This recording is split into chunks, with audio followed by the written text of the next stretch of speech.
Hello, hello, hello, hello, hello. Welcome back to What She Says Sports. All right, got a good show planned for you. Um, y'all know Tommy Reese done upset some people with his affinity for his declaration, public declaration for a very underperforming Jerry Judy. So we're gonna circle back because there was more to that conversation. And people are just like, so this is why y'all are 3-11. But I have a different question, right? And they also asked Tommy Reese about him being up for the job at Michigan. I want to go on the record to saying that could be the absolute worst thing to happen to college football because look what happened with Pat Schumer at Colorado. It is something about people in the NFL. I don't know how they got their jobs, but it's giving more country club and referral based on who you know rather than the ability to be successful at the job. So we're going to talk about that, right? And we're going to talk about Colorado because 10 players as of today declared that they are entering the transfer. And I have a question about that because there's a pattern beginning to emerge based on who's planning to leave and, who hasn't planned to leave. And I want to start off with some congratulations. So y'all know the Time 100, the most influential list came out, right? And there's some people on here I wanted to give some nods to. So it said the key honorees on the Time 2025 most influential 100 list. Now this is across the year. Apparently they do this monthly, but this is the year. Everybody's taking a look back, right? Everybody's taking a look back, and of course, there's some people on here that pop out to me because why? They are in the sports world. So I want to share and talk about them for a second, and kudos and shout out to them.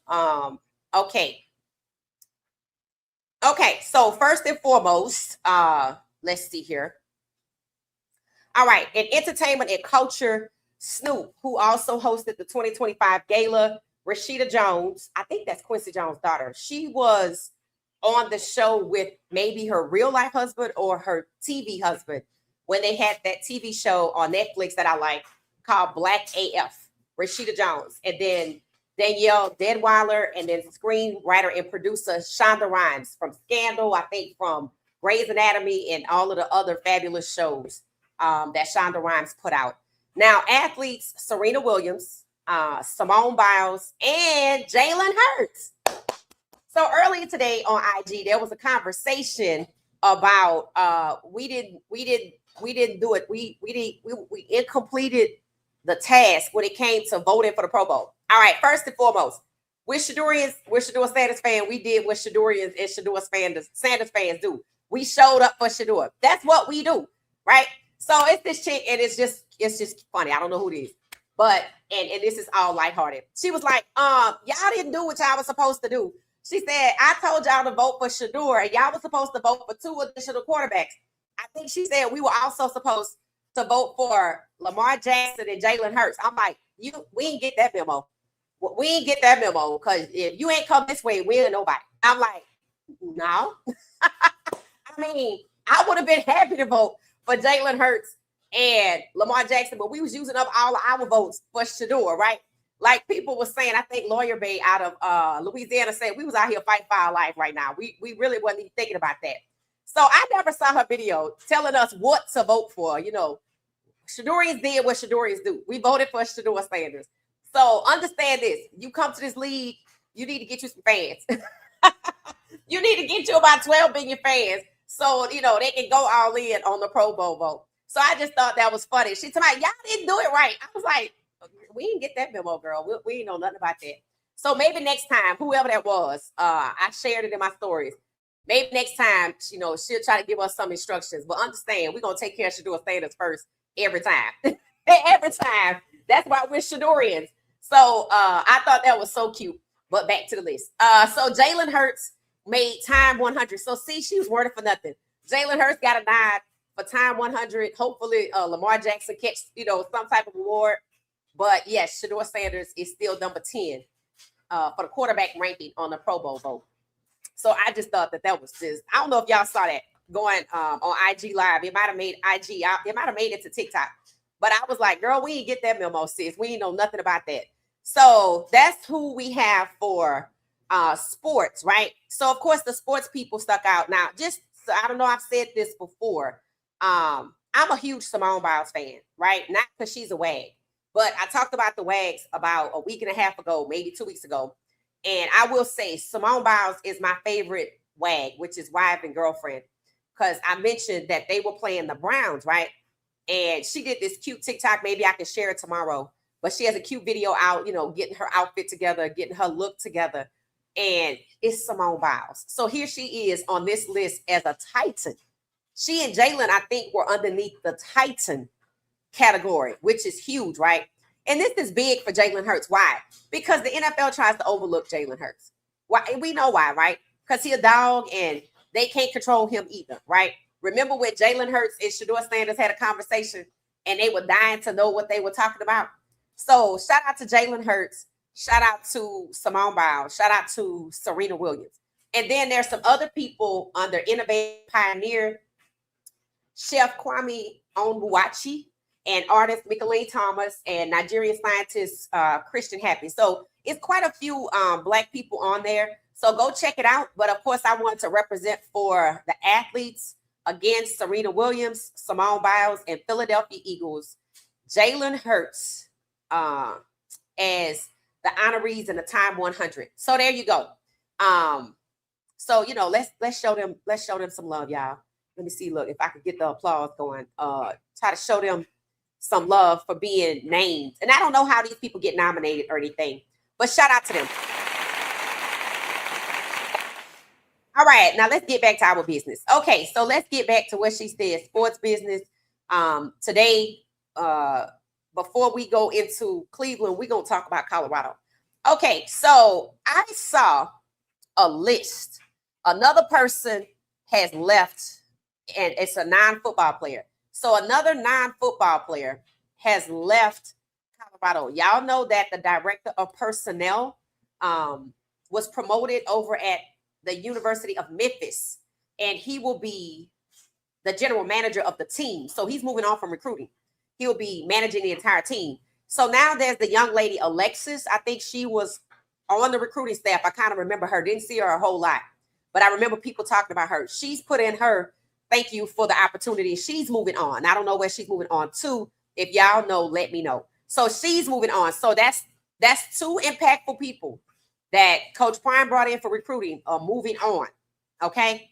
And then when it comes to players, okay, this is the part that I'm starting to find interesting. I'm starting to see a pattern. First and foremost, there are, as of today, 10 people planning to transfer.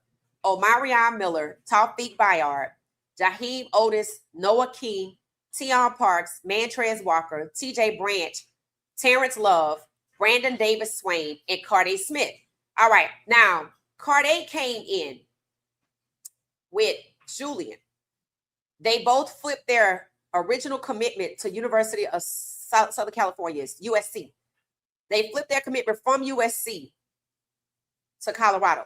So Carday has made his intentions known. He will be leaving. Now, Carday is only one of two offensive players that are leaving or declared that they plan to leave CU, even with a new offensive coordinator, one being Omarion and the other one being freshman offensive lineman Carday Smith. Now, I find that very interesting because everybody else on the list of 10, the other 8 are all defensive players. So my question that I posed was, okay, since the majority of the players hopping into the portal, 8 of the 10 are on defense, do they not want to play under defensive coordinator from the NFL, Rob Livingston?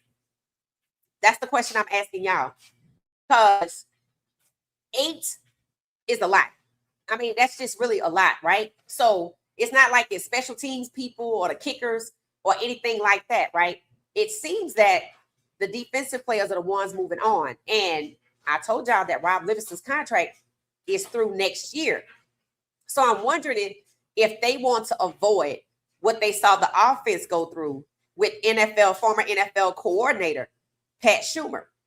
Again, these guys are supposed to be NFL, but what I'm starting to see, as with Tommy Reese, and the way that they conduct business, these guys are not good at what they do. It's who they know.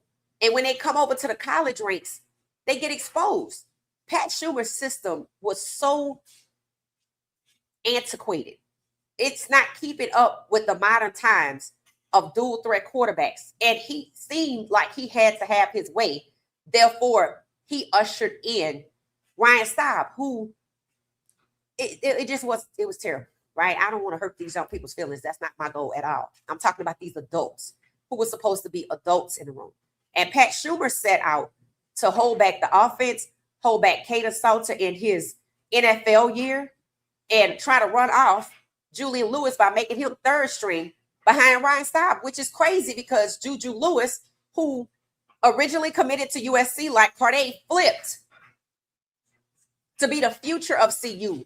He didn't graduate high school a year early to be third string behind Ryan Staub, who has no NFL aspiration and this was not his NFL year. So it was like a whole lot of sabotage happening over there and a lot of disruption.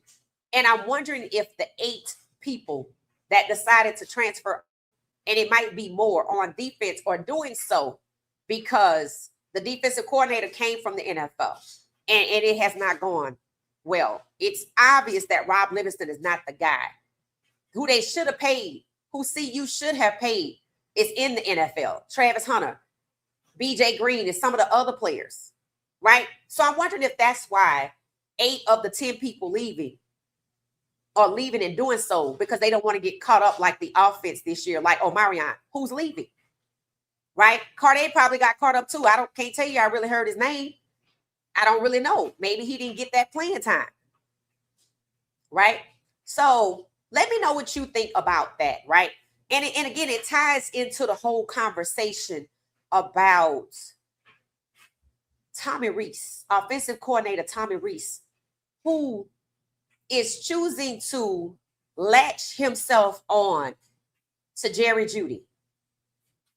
And it's okay if you like Jerry Jeudy as a person, but there's no way in hell an offensive coordinator could keep a straight face and say, we trust Jerry Jeudy to catch the ball.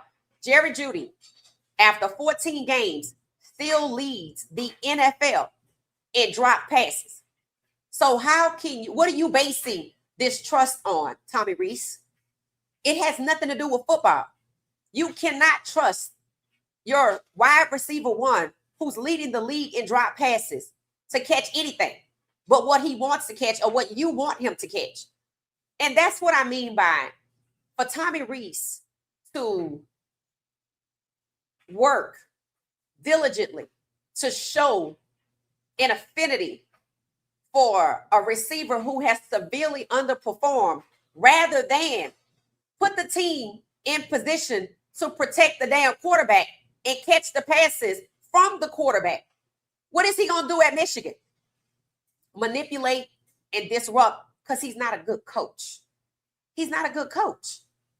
And if he is a good coach, he has chosen to disrupt the team and be the reason the team is 3-11 because he refuses to make adjustments and bench Jerry Jeudy or replace Jerry Jeudy. Adjustments are a part of the process. But when we are taking our quarterback's wristband or we're latching on to an overpaid underachiever rather than trying to put the team in position to win, it proves that the goal is to sabotage. And with Tommy Reese being the one they put the microphone in front of to say these things, he don't even know he being set up. He being set up, so he better hope he get a job somewhere.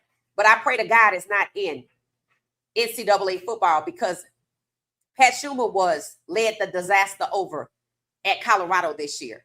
And he came from the NFL. And people have said it.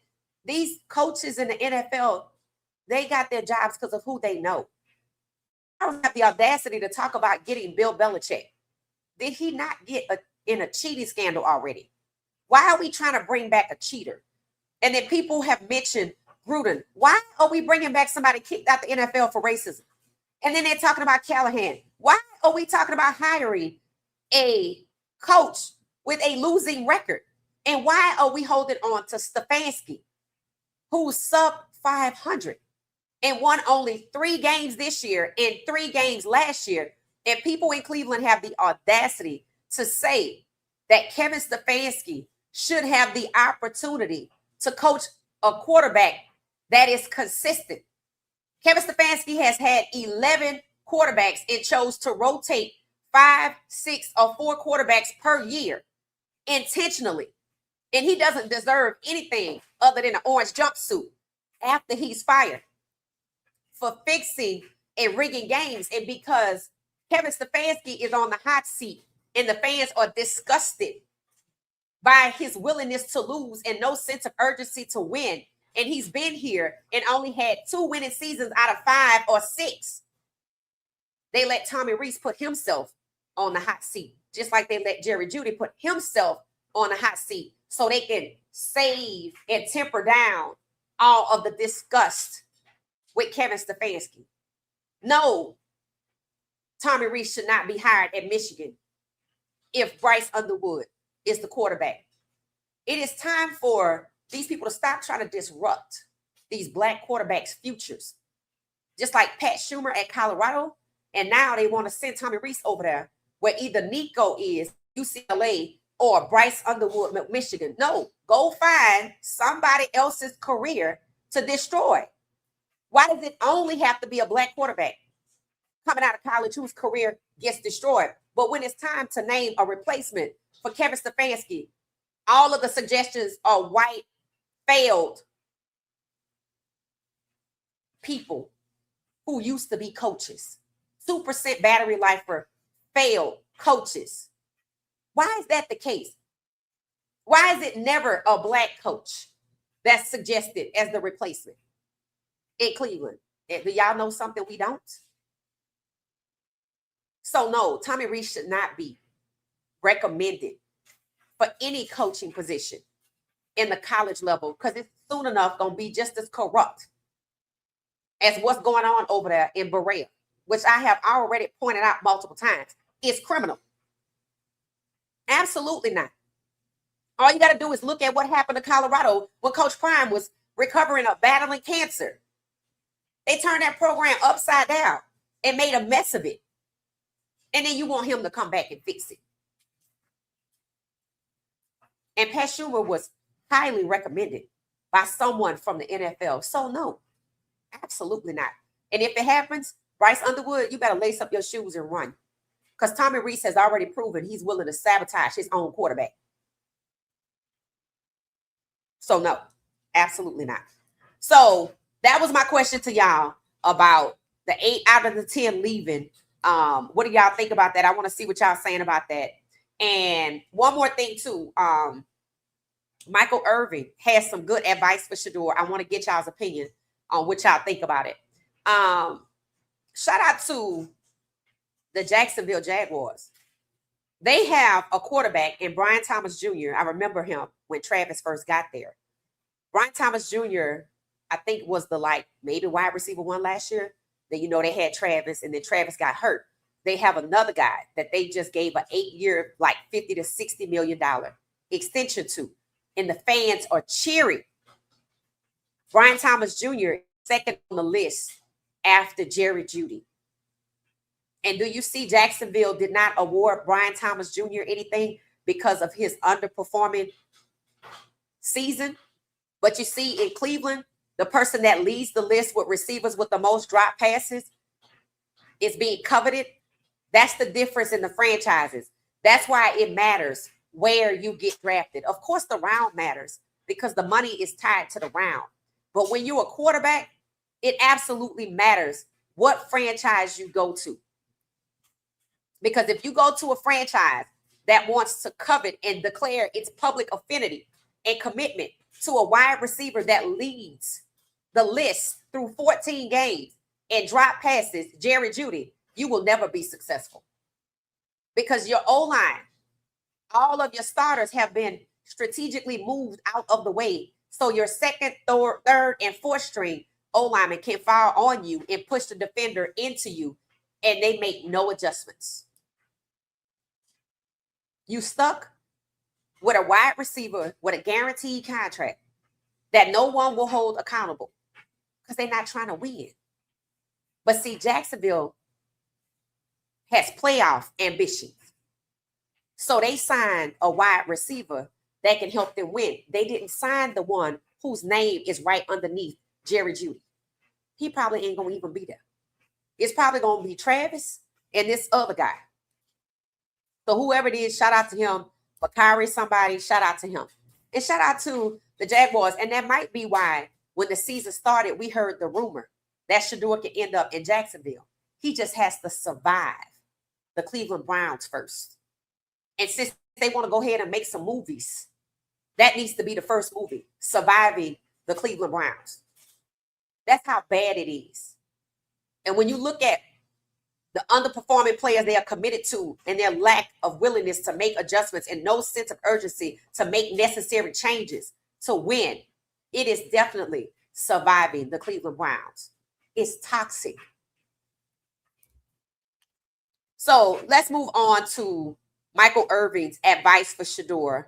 I want to see if y'all think it has any merit. We talked about Jameis Winston advice on not worrying about the yards, but, worried about the wins. And I totally disagree with that, especially when you play for teams that are not black quarterback friendly and they set you up to fail repeatedly along with other black quarterbacks to be injured or fail.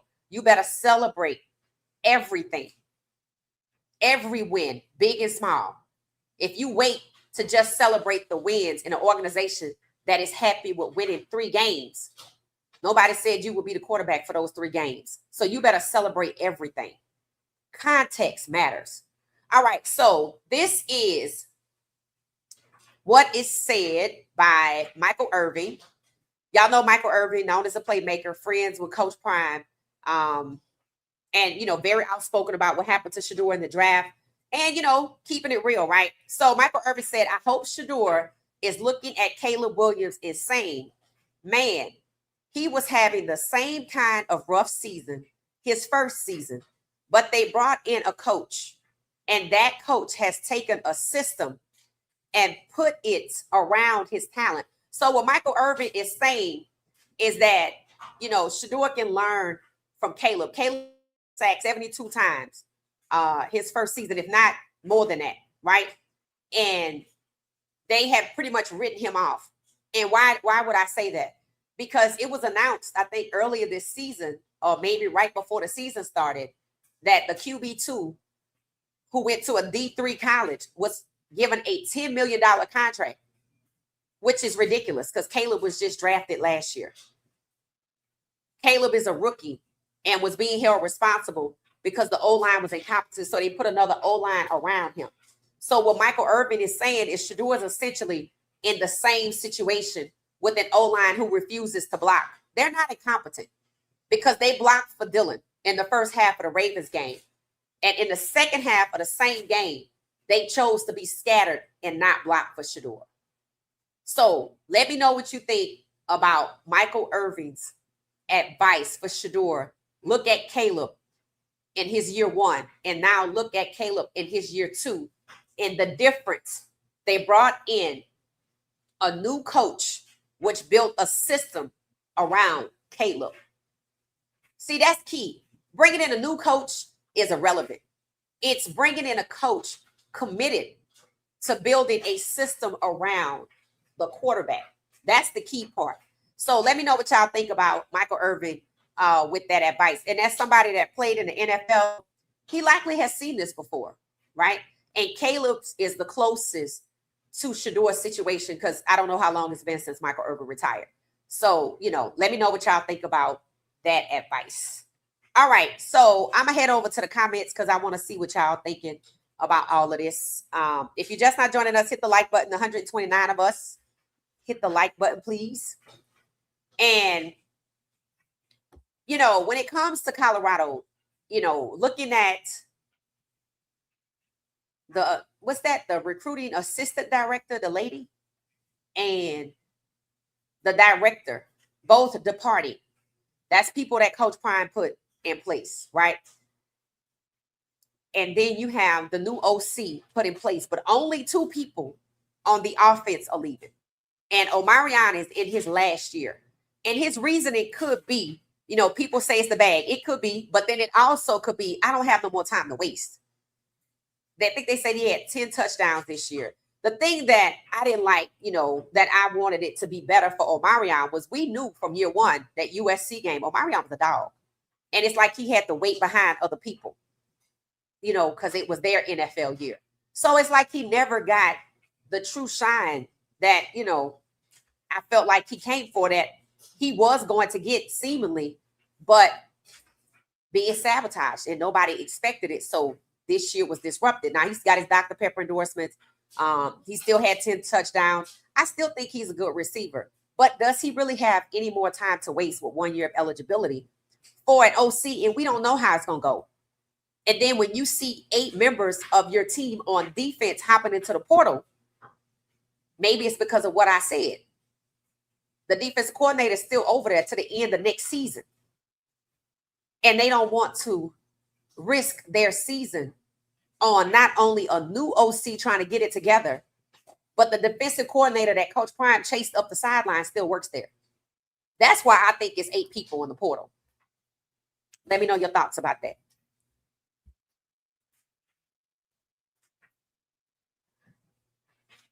Thank you, Ramon. How you doing? Hey, Tina. How you doing? How you doing? Hey, Miss Pamela. How you doing? Hey, McQueen. How you doing? Let's go. Oh, man. Welcome back. Welcome back. Welcome back. Hey, Pink. Welcome back. Welcome back. Welcome back. It said bye, Tommy Reese with the slick stuff. I totally agree. I totally agree. Hey, Isaiah. How you doing? How you doing? It said Nola girl. Apparently, Bill Belichick wants to be the next coach of the Cleveland Browns. He wants to develop Shedeur's talent. So I heard they were interested in him, but was there a response from his side? And is he bringing the girlfriend with him? Like, what's it gonna be? Is he good at UNC? Wasn't he involved in the cheating scandal already? I don't trust nobody that say I want to build around Shedeur, because Shedeur, everybody knows that's the people's choice. That's the fans' choice, right? But understand this: the current ownership is not even. Well, finally, I will take that back. Finally, they're forcing Stefanski to work within Shedeur's skill set, however, like the off-schedule plays. But what did he do to begrudgingly agree to that? Just like the first team reps, Shedeur's not even playing against the first team O-line because he has strategically moved them out of the way. Right?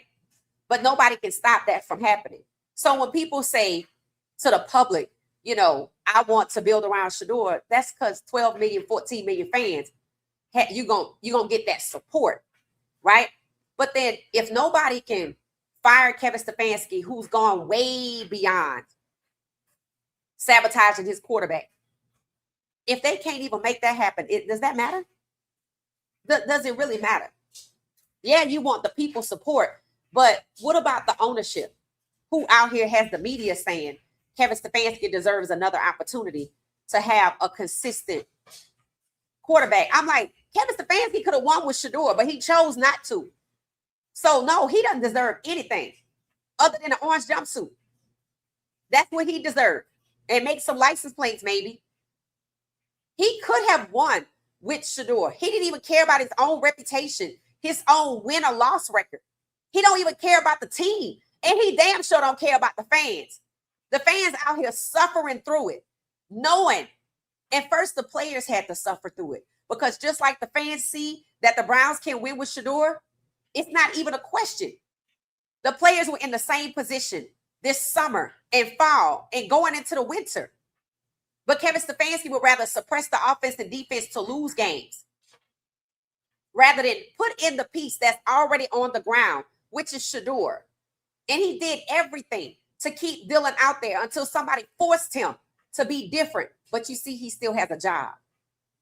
And now the people that are closest to the Browns feel like he deserved another opportunity to make everybody's life hell. Fans just want to see some good football. And Kevin Stefanski's agenda does not go with a black quarterback leading the team. And personally, I don't think fans want to blow it all up and get a white quarterback that can't help them win. because they've been waiting long enough. But nobody seems to care about the fans. That's why the fans need to send their disapproval by staying home again, and maybe they'll get the damn message. It said, good evening, good evening, good evening. It says Simone is so much more than a wag. Of course she is. Of course she is. But she's my favorite wag. She's the type. That's why I liked her being in the category. She's my favorite wag. Like when I look at the TikTok videos of the wags, I just skirt past everybody else. And when I see Simone, I stop, repost, put in my story, share, and I got one somewhere to mock up so I could share it here. You know, she's my favorite wag. But I love the fact that they had her in the Titan category. So, you know, it said the Browns media is blowing smoke, probably for clicks. It said they're choking on lies to get their clicks and views, right? We're going to see, though. We're going to see. It says CU is not alone. Major universities are losing their QBs and other skilled players. Some CU players are questioning their role in a go-go offense. I have heard that, Bridget. It said it's too early to presume any reason yet. Well, I don't think so. And the reason I don't think so is because of who's leaving. Because when you have 10 people leaving and only 2 are on offense after you replace your offensive coordinator, they could be leaving for other reasons. I mean, they could be leaving because Omarion has been there through 3 rebuilds, so I can't be mad at him. Corday came in new. He just might not want to take his chance and, you know, go on because I didn't hear his name that much. And I thought, you know, I remember them bringing him in, etc. I think he was one of the ones that was on Shannon Sharp's nightcap when they, you know, introduced the players, you know, so you came in with all of this fanfare, but did you really get an opportunity, right? But then when you have 8 people on defense leaving and you got rid of the offensive coordinator that was obviously problematic, and then you keep the guy, the defensive coordinator that your head coach was chasing up the sideline, I don't think it takes much to realize that the players are looking, oh, he still work here? See, we weren't on the ground, but from the outside looking in, you knew that team was toast after U of H. But them kids kept playing because they were hoping things would change, but there was nobody there to make change. And why would it be any different with Rob Livingston next year? Coach Prime wasn't chasing Pat Schumer up the sideline. He was chasing Rob Livingston. So I think that's why it's 8 people in the portal, and it might be more to come on the defensive side. Maybe they have quelled the people too on offense with the new guy, but defense don't have nobody new. They lost games 52 and 2 probably back to back. That's the same defensive coordinator that people complained about, even the commentators doing the games. So it's not a coincidence that 8 people on defense are leaving because Rob Livingston still works there. And how much control will Coach Prime have with Rob Livingston when it seems like he had little control with Pat Schumer? That's why I think that's happening. They said a kicker did leave. Lord have mercy. It said it felt like the media tried to make Fanning feel better for having so many targets. Oh, you talking about Harold Fanning Jr.? Well, one thing about the media, from what I've noticed, including the Browns media, they celebrate Harold Fanning Jr. as the future. I've never seen them celebrate Shedeur as the future. And the one guy I follow, Nick Padone, he was asking and talking about Shedeur auditioning or whatever. And hell, the people I polled, I think it's passed over 200 to 300 people. 68% of them want Shedeur traded. They don't want to see Shedeur anywhere near behind Deshaun Watson. I don't blame him. Shedeur is the franchise QB. And the conversation is going to be the same, right? With Jacoby Brissett, who also came through Cleveland, right? Jacoby Brissett is over there. He was number 2 behind. He was number 15 of 32. And they celebrated that moment publicly, like in the media. They talked about it. But then he somehow ended up in Cleveland. He somehow ended up behind the person they retaliated against in the collusion case in Arizona, Kyler Murray. And the moment he takes over, because they're ready to move on from Kyler Murray, because they are colluding against him. They are retaliating against him because he filed that grievance about the guaranteed contracts. Again, they gave him the dollar amount, $230 million, but they didn't want to make it guaranteed.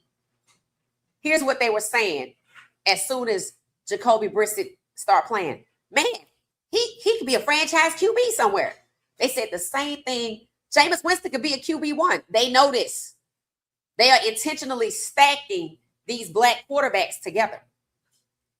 This is what they want to do with Shedeur. But it's about 14 million people in the wait. So no, that when they talk about keeping Deshaun, they already know they're not moving Deshaun. Some people are saying, don't let a bad contract keep you tied to a player when you could probably maybe move that player, like Russell Wilson, that dead cap space. He was moved to another team. They're saying the Browns can do the same. Now think about it. You know, that was the whole issue with Russell Wilson, and they cheated him out of $81 million in guarantees. They wanted him to release his injury clause, and he didn't want to. And you saw that ugly display by the leader of Bountygate, Sean Payton. That's what all of that ugliness was about. And you see they moved him out, right? And they were still paying his salary on another team. So people are saying, y'all can do the same, Cleveland, for Deshaun. Why they not moving Deshaun? The same reason you never hear them talk about trading Shedeur.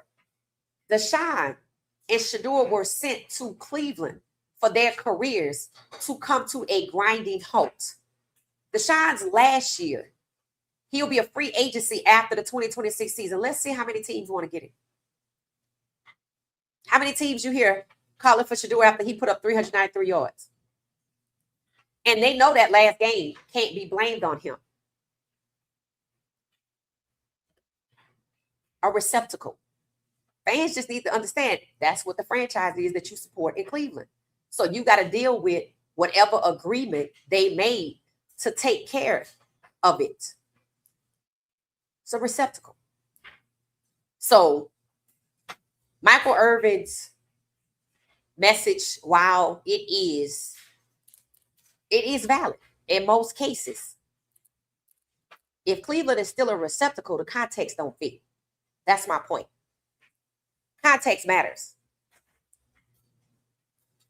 It said, this is the way of college ball. It's free agency. Nebraska got forehand. It said USC has 20 players who've also announced their intent to enter the transfer portal. I mean, is USC good? It said Tom Brady and Chris Carter told y'all that most of these coaches have no idea what they are doing. It's a wealth transfer buddy system. I believe that. And I didn't hear Tom Brady or Chris Carter. I don't listen to Chris Carter. So I didn't hear Tom Brady or Chris Carter say anything. But that makes sense, right? And actually, I think that whole wealth transfer system is why they didn't want to get Shedeur number 2 overall. Why the Browns have never drafted a black quarterback in the first round. Why the Saints, why the Giants have never drafted first quarterbacks in the first round. Why the Titans, before they fired Callahan, drafted Cam at the last minute. Because it is a wealth transfer system. Because Cam did make $48 million guaranteed. Because Shedeur would have $46 million guaranteed. But they gave that to Travis. And gave Shedeur Travis's jersey number. But they were happy to give Shedeur $4 million. Because it is a wealth transfer system. And one of the ways you know that they were in their feelings because he didn't have an agent is crazy. Because guess what? Cam Ward did not have an agent either. But they mentioned it, that he wanted to get all of his money, as if he's wrong for that. That's smart. What the hell I need an agent for if all I'm going to do is just sign the contract? Because supposedly it's non-negotiable. I'm a first-round draft pick. My contract is guaranteed. What the hell else do I want to negotiate? My days off? You can't do that. So for them to say that about Shedeur, let you know they felt some type of way about the money. Because they said all he ended up with was an uncooked Pop-Tart. And what did Shedeur say when he was talking about things, right? He said, thankfully, I come from a good family. So yes, it is a wealth transfer buddy system. And that's why Pat Schumer was a horrible fit at Colorado. Now, maybe Coach Prime, I don't know who talked Coach Prime into that, but from what we discussed in the research that's out there, he came recommended from somebody in the NFL. And we kind of side-eyed that, right? Because he doesn't fit. He doesn't fit. Now, I can see why Coach Prime would want a coach like Warren Sapp, because, you know, he was intent at his job. He was good at his job. And y'all see that he can transfer that over to those players, right? Coach Prime, generational talent at what he did. Also 110% greatness, but then he's a great coach. He can translate that to help develop players, right? But see, the difference between Coach Prime and the Pat Schumers and the Rob Livingston, see, Warren Sapp and Coach Prime were not coaches. And those OC, DC people are on executive levels. And they covet those jobs, and they have a fraternity. You've heard me say there are 0 Black offensive coordinators. They got rid of them because they wanted to have control at what position? The positions that typically get elevated to head coach, the positions that control the quarterback. So as I check off the box for the offensive coordinators down to 0, and I started the season last year this season with 6 Black head coaches, and I'm down to 4, and I'm constantly trying to run off Mike Tomlin. And then now I know they're trying to run off the guy over there in Tampa. Then it's going to be 2. And I'm trying to disrupt the racial makeup of the starting quarterbacks. So what am I trying to do? I'm trying to have a whiteout. So yeah, we get to keep all of the high-paying jobs. We get to keep all of the decision-making positions, the leadership positions, which come with the high-paying jobs. That's why it didn't work at Colorado with Rob Livingston and Doc, because that ain't how they got their jobs. Coach Prime had to earn his keep in the NFL. Warren Sapp had to earn his keep. Rob Livingston and Pat Schumer did not. And neither does Tommy Reese and Stefanski. Everybody knows Stefanski is a Nepo baby. And that is how they look at it, as a wealth transfer system. So thank you for sharing that. It said, I recommend Sean King. He has a temperament to coach Shedeur. He was also a Super Bowl winner. What has his commentary been about Shedeur? That's the question. Was he fair? Was he bought and paid for? Is he a Jerry Jeudy? Or is he a Myles Garrett? Which one is he? Are you going to speak up and tell the truth? Or are you going to be bought and paid for? What is Sean King when it comes to standing up to the organization for what's right? Raheem Morris? Jerry Jeudy? What is he? That's what matters. That's really what matters. Eric Bieniemy is another candidate. Why you think the Bears are winning? It said he also coached the Chiefs. Where is Eric Bieniemy now? Thank you, Niceville. Where is he now? It said Bryce Underwood from Michigan. Go to Syracuse if you're watching. Fran Brown would take care of you. Best interest. Yeah, I agree. I don't know who's going to end up at Syracuse. I don't know where these kids going to end up. But I know they were already disrupted in the season. If you just look at the coaches that moved around and look at their quarterbacks, minus LSU, because that was a whole different situation over there. And people don't want to talk about it, Kyron Lacey. But they got rid of their president, their athletic director, and the head coach. So you tell that's way beyond football. That's way beyond football. So, all of these Black quarterbacks are coming towards a glass ceiling, right? With the ones that's going back to school and the ones that's coming up through the ranks. I don't know what's going to happen with the one at Alabama, Keelan Russell, because he threw a damn interception in practice and they bitched him behind some other people. And supposedly Ty Simpson or Sampson is supposed to be in the draft, but I don't hear his name. So I don't know.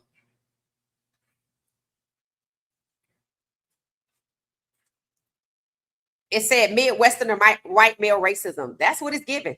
It said they only gonna look out for their own, right? And it's not about right there, right? It's not about the football. It's not. And as more and more organizations and now all of the teams want to get themselves a star, and everybody want to be Jerry Jones, right? And that's what you see happening in Cleveland. They gonna care less and less about the sport. Sean King talks a good game. Not sure about him. He was iffy back in the summer. See that? Yeah, that's my question, right? That's my question. Like, I don't just want a black person because you could end up with the Whitlock guy, right? What are they made up of? That's what matters. It said Bryce won't stay in Ann Arbor. Let Tommy Reese go. So you think Bryce Underwood gonna move on? I think I heard a rumor that he might, but I know that there's pressure.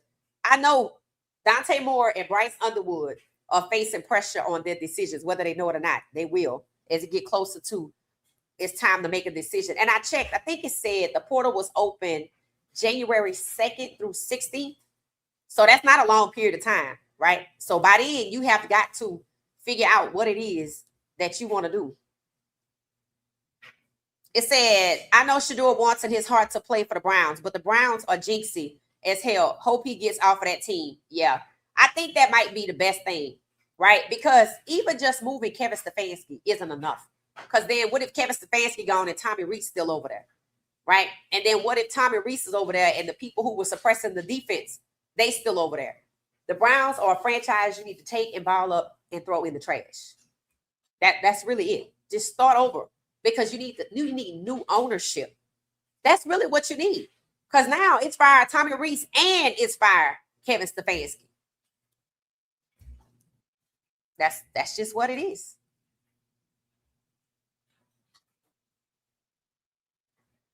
.420 said Sean was the first person to call us Shedeurian and prime sexuals. He's not loyal. He flip-flop depending on what show he on. Yeah, you got to look out for that. You got to look out for that. Bridget said, I knew he wasn't trustworthy. Yep. It said they sure did block for Dylan Gabriel. Yeah. And that's the thing, right? They want to lean on that incompetence. The team just isn't good. We've been rebuilding since 2020. No. In one game, I watched them build Fort Knox around Dylan. And in the second half, they were scattered all over the place. And just let Shedeur get hit on every third down. Come on now. See, the little girlfriend was trying to tell you what the temperature was in the room. She was incorrect when she said everybody because she don't speak for the defense. We already knew how the defense felt. She was trying to tell you how the offense, for Judy, the offensive lineman, Kevin Stefanski, who kept taking them out to dinner. But what she failed to realize is they didn't respect her man. They don't respect Dylan. He just a wedge. He was just a wedge to hold back Shedeur. It's funny how they already know what they want to do with Deshaun, but ain't nobody talking about what we're going to do with Dylan. You see? Talking about, we're going to build around Shedeur or this, that, and the other. But nobody's talking about Dylan. That's just like in New York. The conversation about Jackson Dart, they're moving on from him, that they should get Mendoza is picking up steam. I said, well, I'll tell you what this proves. It proves Jackson Dart wasn't nothing but a wedge like Dylan Gabriel to block Shedeur, because it's funny how y'all want to move on. Send him over there to Minnesota with J.J. McCarthy. Let me see you do it. If they ready to move on from Jackson Dart already, then they only drafted him to block Shedeur. But here's the thing. The Giants never had to draft Shedeur. I don't even know why they felt like they had to. These teams do what the hell they want to do. And they chose to execute a character assassination so they could justify not drafting him at quarterback. And now they want to move on from their quarterback. They saying the fans like he ain't it because the fans know he propped up. The Saints the only fan base out here drinking the Kool-Aid. They behind the game. They haven't gotten to the point where they ready to admit that his uncontested passes or what's happening and that he just throw up the middle, the same predictable pass up against the middle, a slant to the left, and that if a defense was real and wanted to win the game, they would be picking him off because I know what he's going to do. They would be jumping the receiver's routes because it's so predictable. He looked like he counting in his head. I'm like, bro. And when they ran the defense where nobody was in front of them and everybody was on the side, which I think is what somebody said was Oklahoma, so he could just run up the middle and slide. Really? They just haven't gotten there yet. And New Orleans is just thirsty for some success. So They want to just relive the Drew Brees era, and they'll figure that shit out. But you see where the Giants are. Oh, we should get Mendoza. Because we can't get Dart to be better than Shedeur. Because how long is the NFL think they're going to hold Shedeur back? With all of these people breathing down their necks.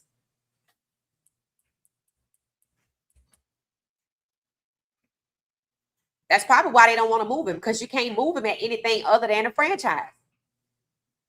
It says Chicago stole our OC, who is brilliant. They're not too many. Ben Johnson in the NFL. I don't think I like Ben Johnson. I'm sorry. I think he just like Kevin Stefanski. It said bring in a coach that believes in Shedeur and not the system. Right. And here's the thing. People are talking about Kevin Stefanski's system and how rigid it is. I'm like, well, who let this foolishness go on from 2020?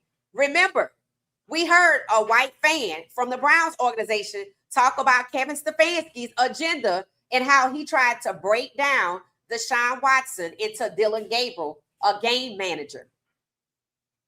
Yeah. So it ain't just Shedeur. Kevin Stefanski's the problem. But look at how long they let him be a problem. And they talking about he deserves another chance. I thought he could get a job somewhere else. Why he can't go over there?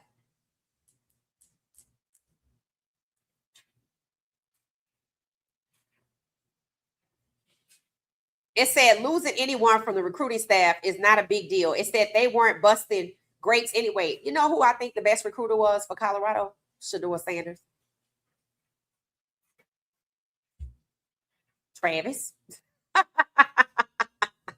And every one of them receivers that's now in the NFL, Shedeur Sanders. I know Shedeur knew LaJohntay, remember? Met Jimmy. Jimmy was supposed to go to Jackson State. I don't know how they came across Day Weaver. And then Will Shepherd. I don't know. I don't know where they came from, but they're all in the NFL. Because you saw them working together, and you know, Shedeur does what you're supposed to do. You're supposed to build chemistry with the quarterback, etc. Right? So we'll see. We shall see. It said his wife was banned from campus. Whose wife? Oh, are you talking about UNC? Are they married? Are you? Let me know who you talking about, Blade. Let me know who you talking about was banned from campus.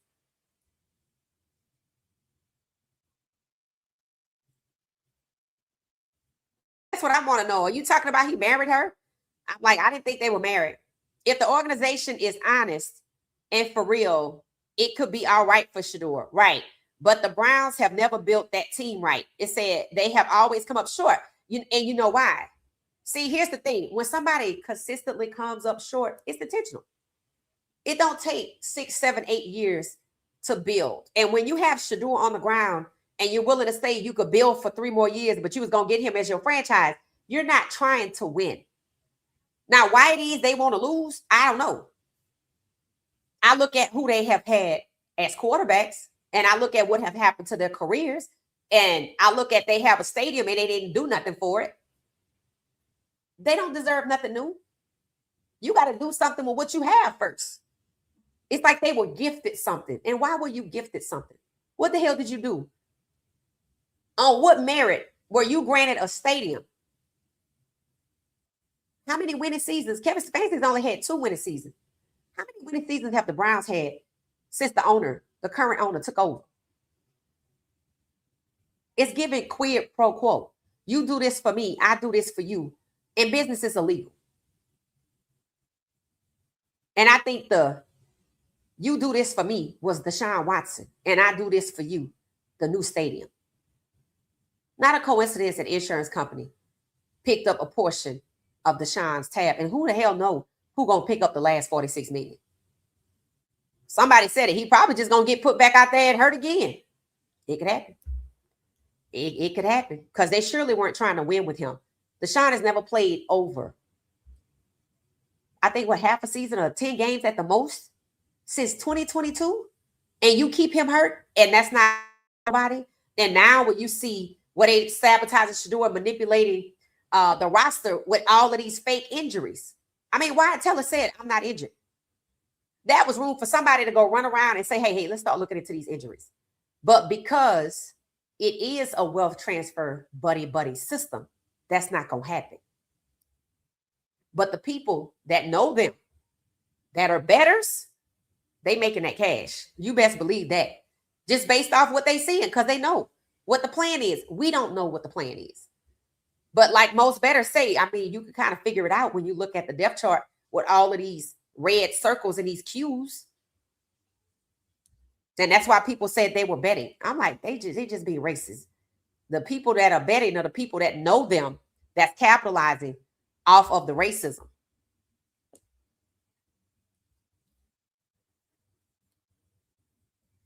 It said it's mighty strange how all of a sudden everyone want to coach Shedeur. Facts. However, none stood up for him at the draft. Facts. Time. Now, Bill Belichick, who used to be the Browns coach until they shipped him to New England. Right. And then he end up cheating over there. It's like they just want to recycle the same white failed coaches, whether it's failure through cheating or failure like Kevin Stefanski because he's not a good coach, because they refuse to consider a black coach, because then what would happen to their buddy system? That's what I meant by, if you heard me say the Browns are being run like a whites only country club, this is exactly what I meant. You get in based on who you know. You have to be referred in. You don't have to be good. You just have to be referred in. The 2025 draft showed us it's not about talent for the players. So if it's not about talent for the players, it damn sure ain't talent for the coaches. And when they keep this short list of failed coaches and they keep recycling, they want to keep their buddy system going. That's what fans are paying for. To keep their buddy system going. That's it.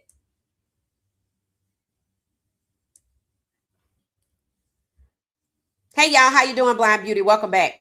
Oh, okay. Blade said they're not married. That's his girlfriend. They're talking about Belichick at UNC. How was it going over there at UNC? Because I don't hear nothing. I know they had a scandal.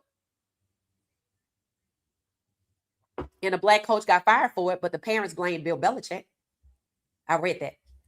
The parents blamed Bill Belichick for the culture that was created over there. They say they wasn't blaming the players. They was blaming the leader, which was Belichick. They fired a black coach. So Belichick's still over there, huh? It says Stefanski and the Browns organization has done Shedeur so dirty. If I'm Shedeur, I'm dropping the mic on the Browns. I know that's right. I know that's right. I think he knows something, though. I just do. I think he knows something. I don't know what the hell Andrew Berry said to him. But I swear in my balls says, I'm going to get you out of here. I'm serious. That's just what I think, right? Maybe that's what I hope. That could be me with the wishful thinking. That could be it, y'all. Hit the like button for me. 164 of us. Thank you. It said no black quarterback under Stefanski tenure has success, more wins than losses this past 2 seasons, 4 through 26. Right. And that's what I was saying too. If you look at the way the Browns were conducting business, I know I went back to 2023. They had 5 quarterbacks that they rotated, which is got to be the most. And I told y'all, I think they might be an experimental franchise.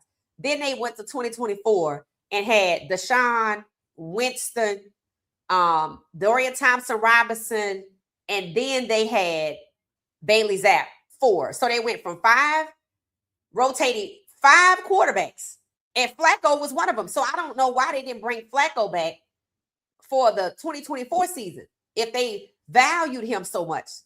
That was also weird.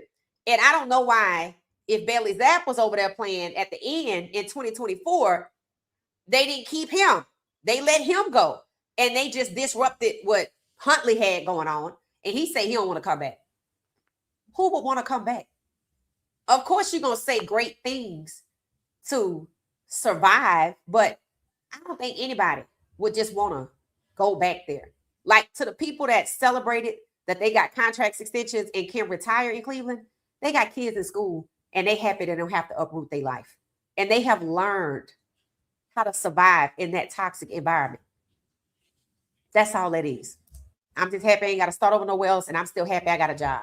So I'm going to just put up with this here. That's it. My kids like they play dates with their friends. It said, I don't trust the Browns at all. Everybody backtracking. It said all of them are phony. It said these Insta podcasters are ridiculous clickbait. I haven't really been seeing anybody. That's what's interesting. Normally, it feel like I used to see everybody, but I don't know. Lately, I just haven't really. I don't know. Lately, I just haven't really seen anybody. I don't know why that is. Maybe I'm changing up what I'm doing and don't even realize it.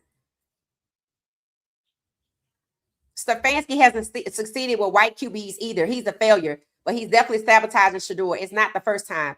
I hope it's the last time.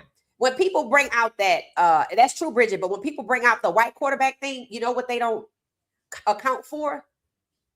Yeah, he a horrible coach, but he abused Shedeur. He didn't abuse their white quarterbacks. And the white quarterbacks got out with their careers intact and were allowed to move on. Do you see that happening with Deshaun? No, they already came out and said, we can't move Deshaun. Why is that a public announcement? Because we letting people know he gonna be right here. Do you hear them talking about trading Shedeur? But what did you did here? You heard Rizzo say, yeah, I think they're gonna get a quarterback. So they letting you know nobody's talked about Dylan. Remember, the alternative use for the selection was for Shedeur to be trade. Trade. That's the alternative use for the selection. So let's see if whatever Andrew Berry whispered into Shedeur's ear was involving a trade. And honestly, if it was, I'm going to help you get out of here regardless if I know what's going on, and they could change that at the last minute. And like Andrew Berry all along, they let him think he could do his job, and they pulled a rug from underneath him. We're going to see. We're going to see.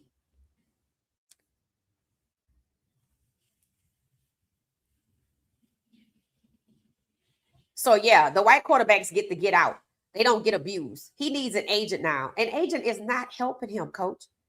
Coach, why would he need an agent if Michael Parsons had an agent and Jerry Jones refused to talk to Michael Parsons' agent? Michael Parsons having David Mulligetta wasn't even helpful, and he represent all the big names. He and Drew Rosen. So what is having an agent? Are you saying he need a white agent? Maybe Jerry Jones would have talked to a white agent because he didn't talk to David Mulligetta, and he's very popular. Like if you go look at who he reps, shit, him and Clutch Sports and Drew Rosen got it cornered the market. The other people y'all keep talking about, they got all of them kind of people over there. That other agency that y'all keep talking about, everybody must go over there that's like-minded like that, because everybody else is either with Drew Rosen, Clutch Sports, David Mulligetta, and a few little small places that's trying to boutique, like get up in there. But in terms of what a talent is, if Jerry Jones didn't want to talk to Michael Parsons' agent, then having an agent is not helpful. You have already signed your contract. What you are suggesting is he needs somebody in the buddy system to speak up for him and say, get off. That's what you're suggesting, coach, because that's all that's going to work. And who is that? Hint, he's not an agent. You already know who it is. And that's better than any damn agent. It said exactly, a wealth transfer and wealth control, no different from anything like the majority creates and operates in the country. Facts. And it's just like anything else, right? Hell, country club is a prime example. Yacht clubs, the same thing, right? Hell, certain neighborhoods, we want to keep it over here with just us and make it difficult for you to get in. And that's just what it is. It's not right. But the NFL is no different. That's my point, right? And that's how Cleveland operates. I told y'all the Haslam's are from Knoxville. Knoxville is or was still 85% white. And I happen to believe when they go looking for owners, that's the kind of person they're looking for. Somebody to keep that buddy system. And one of the reasons the owners are incestuously close is so nobody go off and do their own thing. Like when the Denver Broncos got their new ownership, the Walmart family. These people told the Walmart family what to do. Let that sink in for a minute. They thought they could come right in and get their team together and make Russ their quarterback. They didn't care he was black. They were like, we want to get him. They were like, you can't do that. You can't do that. And they didn't let him do it. So it don't matter how much money you have or who you are and what philosophy or ideology you have. You got to go along with theirs. And it seems to me that Haslam has that protection from the NFL. Because why? They took Shedeur off the damn draft board. And maybe a week or two later, the NFL announced that Trump was what? He announced the 2027 draft in Washington, D.C. And people really wondered how Shedeur got drafted. Come on now. USC is suspect. Yeah, I think they probably over there gloating right now. They say, can we trust these agents? No, you cannot. Absolutely. You just cannot. For what? It said, got to get an agent you can trust to get you where you want to go. If it's a buddy system, you can only get a buddy agent. That's not helping you to get nowhere. You're going to need that person every single time like a crutch to get you and cut through the racism. That's what you're suggesting, coach. That's what you're suggesting. You're suggesting that Shedeur get a white agent who can go to white people and say, can y'all stop being racist against Shedeur and let him play football? If 17 to 32 is the philosophy, I don't give a damn who Shedeur get as an agent. We don't want 17, 18, or 19 or 20 black quarterbacks. Shedeur was 17 when round 1 of the draft ended. No agent was going to help that. They only spoke about that just like they spoke about Coach Prime being problematic. It's just something to say to make you deflect away from the fact that we were being racist. We don't want 17, 18, or 19, or 20 black quarterbacks. And they don't. All these white quarterbacks coming out of college, why they don't get pigeonholed over to Cleveland or to the Raiders or anywhere else? It said, yes, I wasn't too far. Oh, let's have the conversations. Bought and paid for. That's what it is. It's bought and paid for, right? And honestly, I think people like Antonio Pierce and Sean King, who I felt when it came to Shedeur were trying to be on the, it's the same thing y'all say some of the podcasters in Cleveland do, right? They on this show and they say this, and they on that show and they say that. It's a lot of that out there, right? The only guy I liked was the one who was on that one show in Cleveland, Harvey Davis, 29, that guy, the older gentleman. And he said, that's our franchise QB. That kid is special. He wasn't afraid to say that out loud. And he used to play for Cleveland. They say Emmanuel Acho used to play for Cleveland. They're like, that's why he act like that. Okay. So the guy, Davis, 29, he wasn't afraid to be honest about who the fans know who Shedeur is. And the Browns know who Shedeur is. Oh, we know who Shedeur is. We're familiar with Shedeur. Mary Cabot tried to put their business on Front Street. Well, y'all, since y'all spent so much time with Shedeur, I mean, how do you think it's going to go now? She was trying to let it be known. They know exactly who Shedeur is. But she was also happy to get the tea and come out and tell us, well, Dylan, has had first team reps in, and Shedeur has to earn them. He hasn't been rewarded yet. See all of that conversation? That should come back to bite Cleveland in the butt. That should be the reason they move on from Stefanski and bury his era. He's only 2 seasons. And he's not trying to win another game while Shedeur is out there. And don't be surprised if they take him out of game and put somebody else in and they win. Because how can you say he needs to come back? And he won 3 games last year, 3 games this year, and 2 games since he's been working there. That tells you it is a buddy system. It's not about the production or the performance.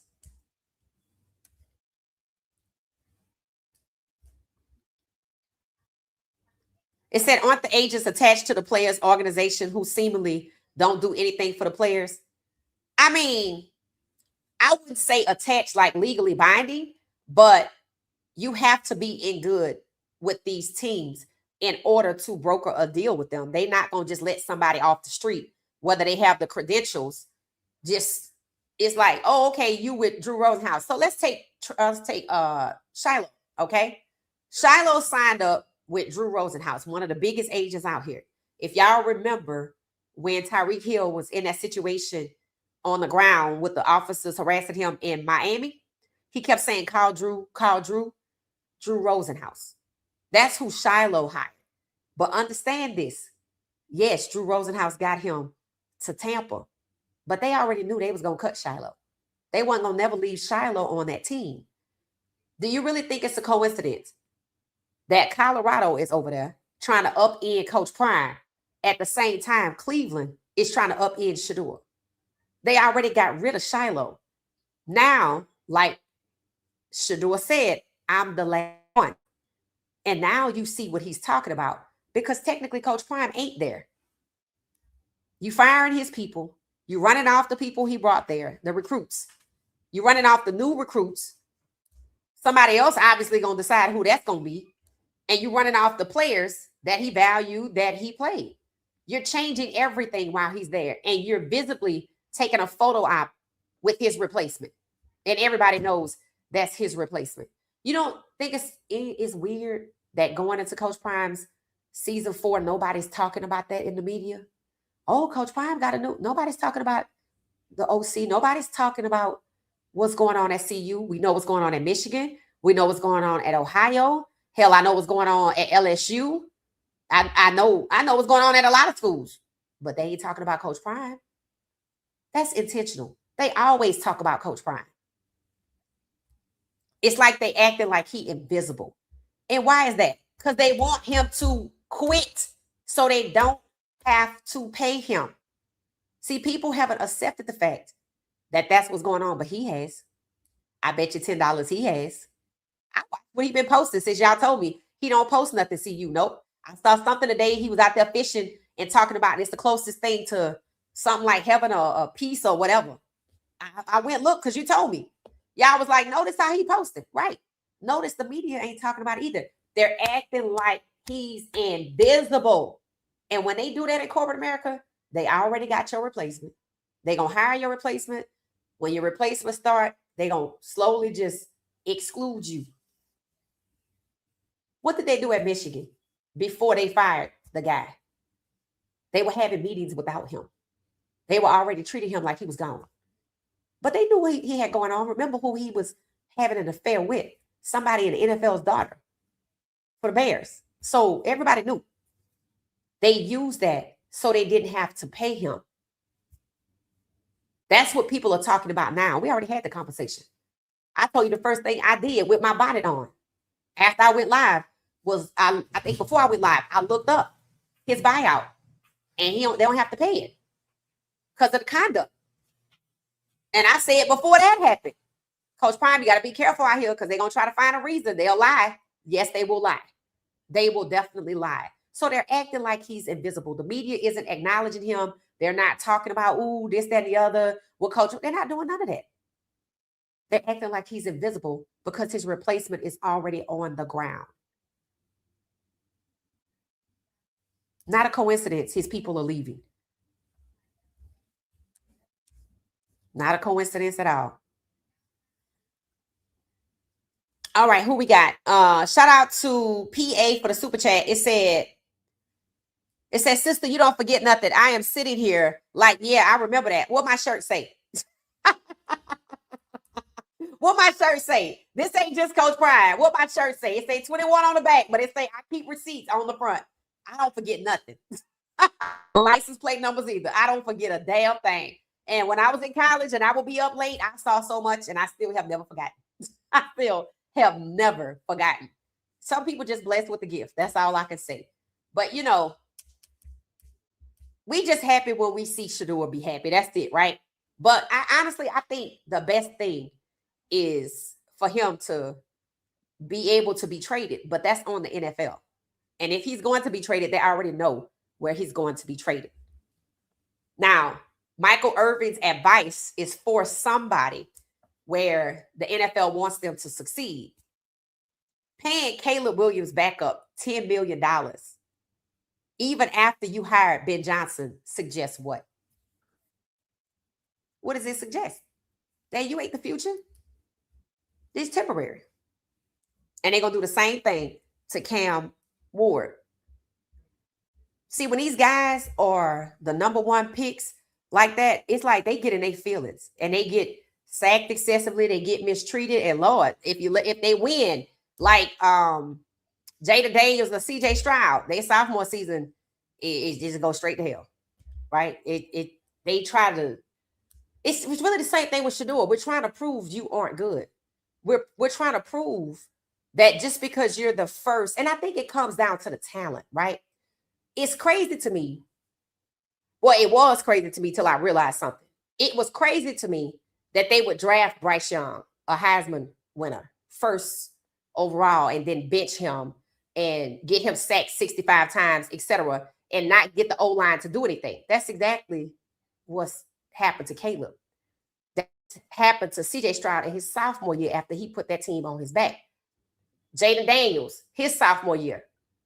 Shedeur Sanders, that's what they were trying to do to him. But he keep getting the hell from back there.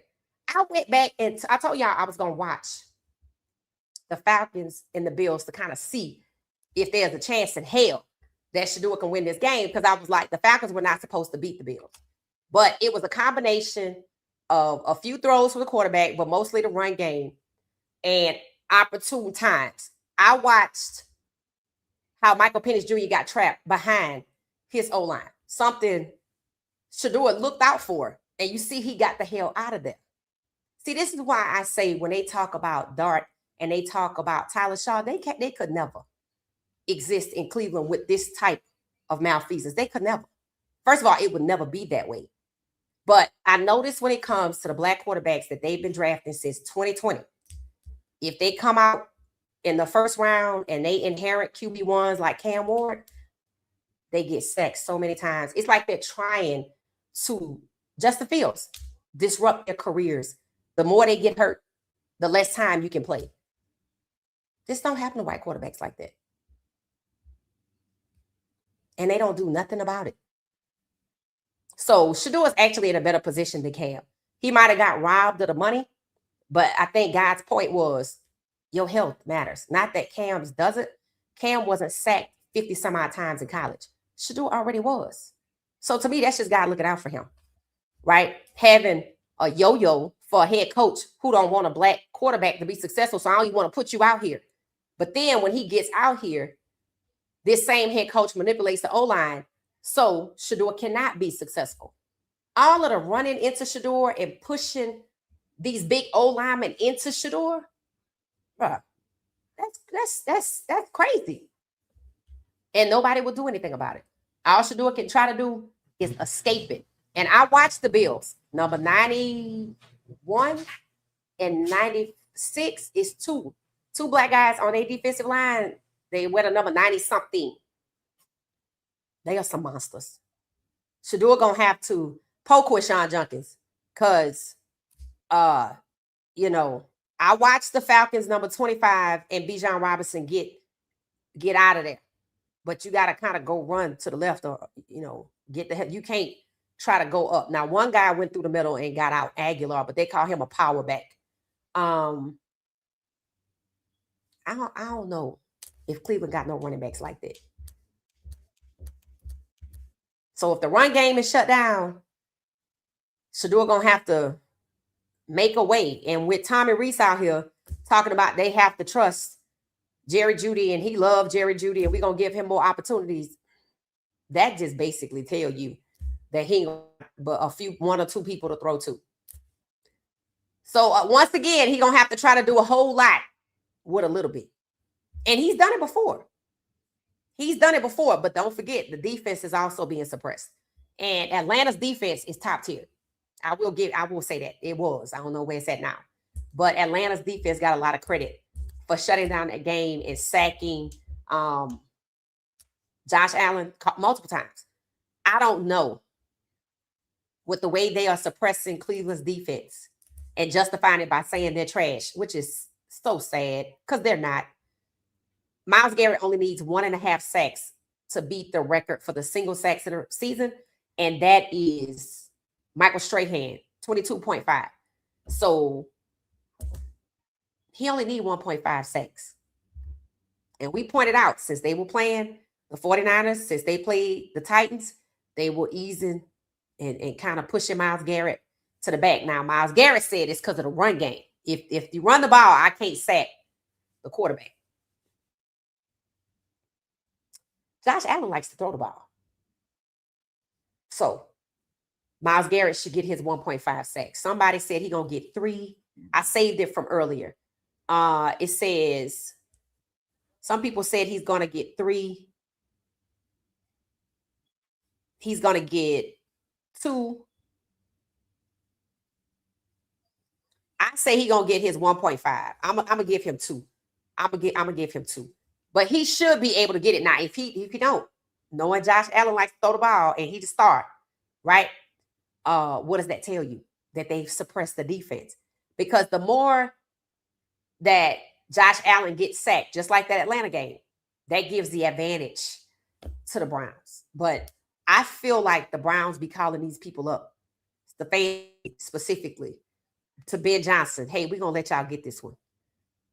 Y'all in the playoffs. And then now the Bills, y'all in the playoffs. We're going to let y'all get this one. And why? Because we don't want Shedeur to win one more game, because then he would have won more games than Dylan. Yeah. That's all it is. That's all it is. And they put a little list together, right, of what a rookie quarterbacks are. And Shedeur, of the rookie quarterbacks they had featured, I'm going to share this with y'all. Shedeur has played the least amount of games. Let me share this with y'all. I'm like, they have done everything imaginable and unimaginable, including wristband gate, to hold back Shedeur. That's how you know he good. That takes a lot, right? For everybody to be working to hold him back. Okay, so right here, you can see the best win-loss among rookie QBs. This not everybody. I don't know why they came up with this list. I thought maybe they had other quarterbacks playing, but I don't know. Tyler Shaw, 3-3. So he's played 6 games. Shedeur Sanders, 1-3. He's only played 4 games. Jackson Dart, 2-7. This is why they want to move on. 9 games. Dylan Gabriel, 1-5. 6 games. Okay, Shedeur still playing the least amount of games. Well, except for Brady Cook and Max Brosman, but I don't even know who that is. And then Cam Ward playing the most games. 2-12, 14. So if Shedeur had a fair opportunity, if he actually started the season, he would be probably QB rookie of the year. He probably would be. Or he would be in contention for it. And who won it last time? Wasn't it like Jada Daniels? And look at how his season went. So Shedeur gotta thank God that he's not injured. Thank God that he has not been sacked excessively, because that's what they normally do. It's usually injuries or sacked excessively, not much else. Not much else. I mean, it could be he could be buried on the depth chart like Jalen Milroe. So that's something else that they do. It's that question: is Belichick honorable enough to not play these political and narrative-based games in Berea? I mean, didn't he cheat already with another team, the Patriots? So no, that answers your question. And I did say he caused some problems over there, and the parents called him out, but they fired a black coach. No. And anybody they want to hire, I swear it's crooked. No. So no. It said Dart has something going on with his head, probably because he's been hit so many times. And they say he refuses to change the way he plays. So they didn't like that. They didn't like that. It said, bye, Ben Johnson. You ready for Ben Johnson to go? It said, I read somewhere that he has brain damage now. He suffered at least 3 concussions this season. Oh, really? It said Shedeur fed everybody. Yep, at Colorado. Blake, so you think Myles Garrett gonna get 5 sacks, Blade? That's what you're saying? It said Will Shepherd was cut from the Packers. Cleveland should have gotten him. I think he back on the practice squad, though. They picked him back up on the practice squad. But here's the thing. Cleveland needs a receiver, right? They need receivers. They need receivers. They know this. They knew it in the draft. They didn't get none. They got 2 running backs. They got 2 quarterbacks. And they got Carson Schlesinger and Mason Graham. So 2, 4. No, they got 2 running backs. Yeah. 2, 4, 6. That's at least 6 people. They could have got some more. So they intentionally did not prepare to have a quarterback be successful. I don't care who it is. Now, the O-line protected for Dylan. And maybe they knew that would be the case, so they wasn't worried about it. but they didn't get no receivers. They definitely should have got some receivers. But because they over there falling in love with Jerry Jeudy, it's basically like, that's all we gonna get. People keep saying they should get a wide receiver in the first round. I'm like, if all you just go look up what they have already done, that's what they gonna do. They get defensive people in the first round. What is Mason Graham? Carson Schlesinger was the next pick. What did he play on? Defense. And the reason I say they did that is because they wanted the defense to carry the season when Gabriel was the quarterback. But then Shedeur got the nod, and they have suppressed the defense. That's just what it is. So somebody said they think he got some kind of brain damage. 5 concussions, taken out of 5 times. Oh, okay. According to AI. Okay, thank you. It said 5. He should have been benched until next season. That is crazy. That is crazy. But they list him as healthy. That's sad right there. That's sad. It says Stefanski have won only 6 games and lost 36 in 2 years. How does he still have a job? White privilege. That's what it is. The buddy system. It said a black coach loses their job with a winning record. Right, because that's what happened to Brian Flores. And that's why he got together with other coaches who also were fired and they didn't have losing records. And then what did Mike Tomlin say? I've been on the hot seat for 19 years. They keep trying to move out the black coaches. They want to get to 0. I guess they got this little master plan. Now, you know, they want to rule the world. They want everybody to be white. They take pleasure in that. But they keep drafting black talent and black players, quarterbacks specifically, because they don't want them to go nowhere else or start their own thing.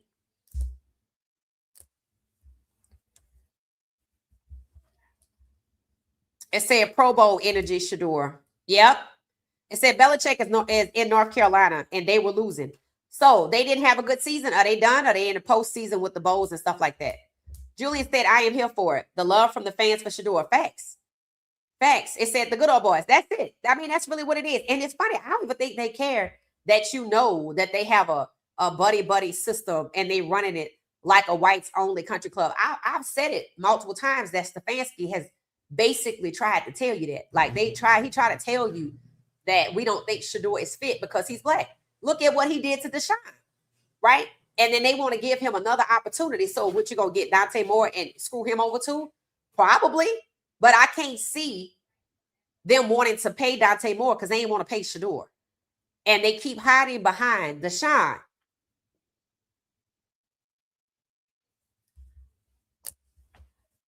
So they're going to rotate. I don't care who on their roster next year. If in 2023, I rotated 5 quarterbacks. If in 2024, I rotated 4 quarterbacks and probably 5, and I don't know about one, what you think I'm going to do? What am I doing in 2025? Flacco, Dylan, Shedeur.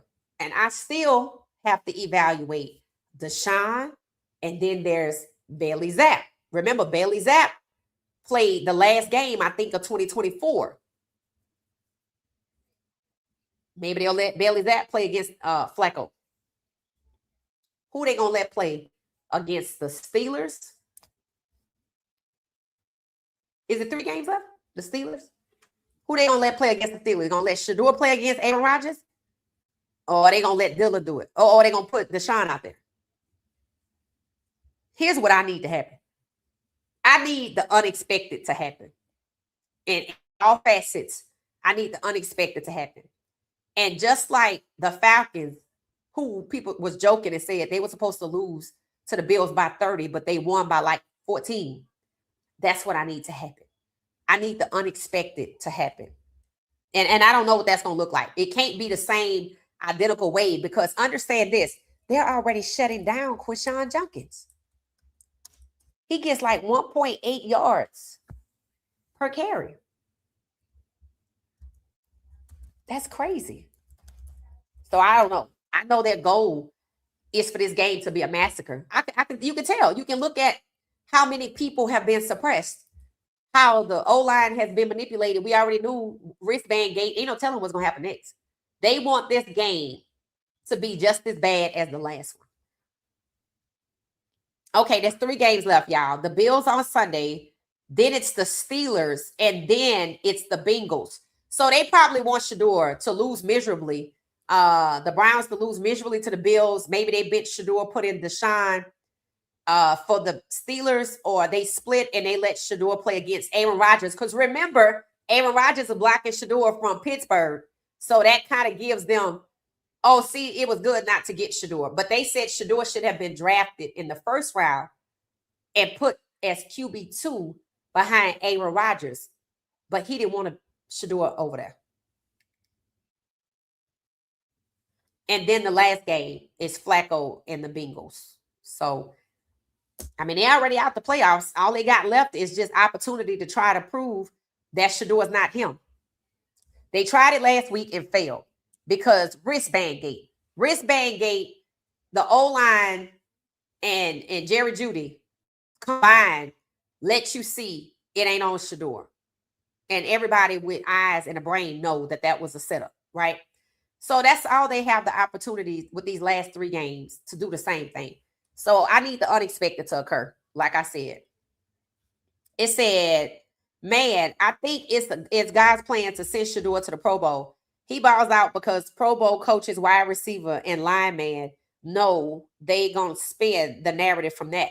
But here's the thing, though, right? Shedeur is the 10th ranked quarterback. I don't know how many quarterbacks they take to the Pro Bowl. I mean, it's only 2 teams. So if I take 4, Shedeur's out of range to actually go. He's just the 10th ranked and the only rookie. See, every time Shedeur gets an accolade, pay attention to the narrative on how they want to take the attention off of Shedeur and put it on Dart, or they want to put it on Tyler Shaw. The unexpected came. They were trying to hype up Dart and say he's like Mahomes or he's like Josh Allen. That's what they've been trying to say. But the narrative out of nowhere is the Giants need to draft Mendoza. That shocked everybody. See, that's the unexpected. And then over here with Tyler Shaw, he got 3 easy games left. He got the Titans, he got the Jets, and the Falcons. Is Michael Penix Jr. back, or is it still Kirk Cousins? So, I mean, he got 3 easy ladies technically, right? 3 layups, and they want him to finish the season. I just showed you on the screen, you know, they looking at him. He's only played 6 games, but he 50-50, right? But Shedeur not going to get that opportunity. He in a tougher division. He got tougher games, and we don't even know if they're going to even let him finish these games. You would think they would, because Dylan played 6 and he played 6. But when you look at 2024 and 2025, it didn't go like that. It did not go like that. So they came in and put Zap at the end.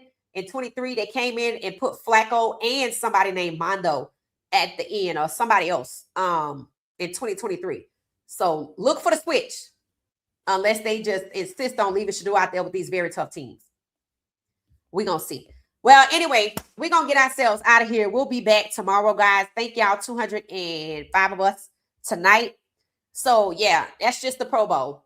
And it said, let's get those likes up. Thank you so much, Elaine. Thank you. It said, you don't think it's the humiliation ritual? No, this is racism. It's racism. They have a buddy club, as somebody pointed out earlier in the chat. I don't know if he's still in here, but shout out to him, whoever said that. So, you know. Yep, Shiloh has an agent. How's that working out for him? Right. That's what people don't understand. They don't need no damn agent. For what? What are they going to do? The contract is what? I can get you on a team, and he clearly got kicked off because that's the agenda. If the agenda is to get rid of you, an agent is not helping. Look at all of these people around Coach Prime. And they couldn't help Shiloh, and they can't nobody puts the fans line except for when Coach Prime is around.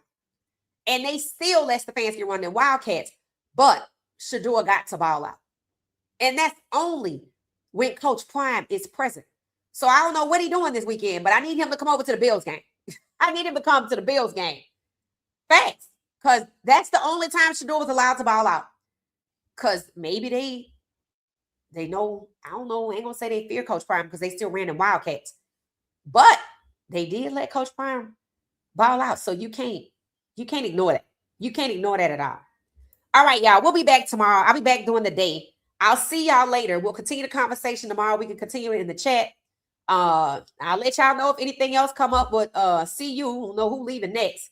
But my theory in closing, 8 people on defense choosing to enter the portal when it opens in January.